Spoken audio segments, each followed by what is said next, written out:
எல்லாருக்கும் வணக்கம். வாழைப்பூல கோலா உருண்டை செய்ய போறேன்.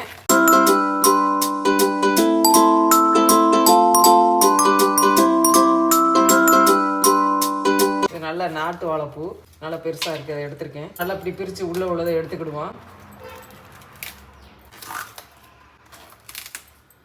எல்லாத்தையும் பிச்சு எடுத்துட்டேன். அடியில் போக போக அப்படி குருத்து மாதிரி வரும். இதை நம்ம அப்படியே கூட கட் பண்ணி போட்டுக்கலாம். கையில் பாருங்க பிசு பிசுன்னு ஒட்டுது. நம்ம எண்ணெயை தடவிக்கணும் கையில். இதை அப்படியே கட் பண்ணி போட்டுக்கிடுவோம். இப்படி சிறுசாக இருந்தால் நரம்பு எடுக்க முடியாது. இதை அப்படியே போட்டுக்கிடுவோம். கட் பண்ணி போட்டுருவோம். இப்படி கொத்தா நம்ம பிச்சு எடுத்துக்கிடணும். நல்லா இப்படி கசக்கி விட்டு உள்ள நரம்பு இப்படி எடுத்துடணும். கீழே ஒரு பேப்பர் மாதிரி இருக்கும், பிளாஸ்டிக் மாதிரி இருக்கும், அதையும் எடுத்துடணும். இன்னொன்று பிச்சு காட்டுறேன். நேருக்கு பாருங்க, பிளாஸ்டிக் மாதிரி இருக்கும். இதை நல்லா எடுத்துடணும். போட்டாலும் வேகாது. எடுத்துட்டு இப்படி நரம்பையும் அப்படி பிச்சு எடுத்துடணும். இப்படி கொண்டையோடு இருக்கும். இதையும் பிச்சு இப்படி எடுத்துடணும். நாட்டு வாழைப்பூ நல்லா முத்துன பூ, அதனால கொஞ்சம் கருப்பாக இருக்குது. உடம்புக்கு ரொம்ப நல்லது நாட்டு வாழைப்பூ. 1-2 கட் பண்ணிக்கிடணும். வேக வைக்கணும், அதனால 1-2 கட் பண்ணிக்கிடுவோம். உடனே செய்கிறதுனால நான் மோரில் ஊற போடலை. கலர் மாறாமல் இருக்கும் மோரில் ஊற போட்டால். இல்லைன்னா அரிசி கழுவுன தண்ணியில் கூட ஊற போடலாம். கொஞ்சம் உப்பு போட்டுக்கிடுவோம். கொஞ்சம் ஒரு 2 ஸ்பூன் தண்ணி, ஒரு அரை வேக்காடு வெந்தால் போதும். வேக வச்சுருவோம். மூடி போட்டு மூடிடுவோம்.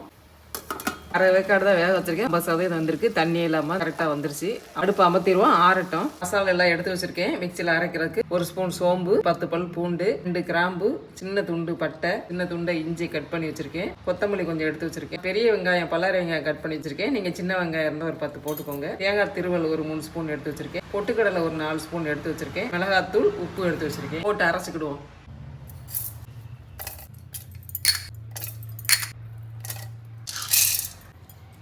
ஏற்கனவே கொஞ்சம் வாழைப்பூவில் உப்பு போட்டு வேக வச்சுருக்கேன். கம்மியாக அதை உப்பு போட்டிருக்கேன். வாழைப்பூ நல்லா ஆறிடுச்சு, அதையும் போட்டுருவோம். அரைச்சிட்டு வந்துடுறேன். அரைச்சிட்டேன். பொட்டுக்கடலை நீங்கள் மொத்தமாக போடாமல் தனியாக அரைச்சி பவுடராக கூட தனியாக வச்சுக்கோங்க. தேவைன்னா பவுடரை போட்டுக்கலாம். இப்படி மொத்தமாக போட்டால் 1-2 அரைக்காமல் கூட இருக்கும். அதனால் தனியாக அரைச்சி வச்சுக்கோங்க. கொஞ்சம் மல்லியில் போட்டுக்கிடுவோம்.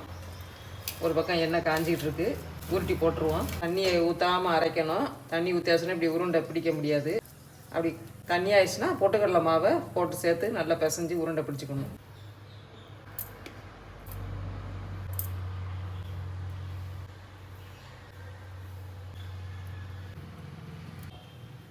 எல்லாம் உருட்டிட்டேன். இப்போ எண்ணெயில் போட்டுருவோம்.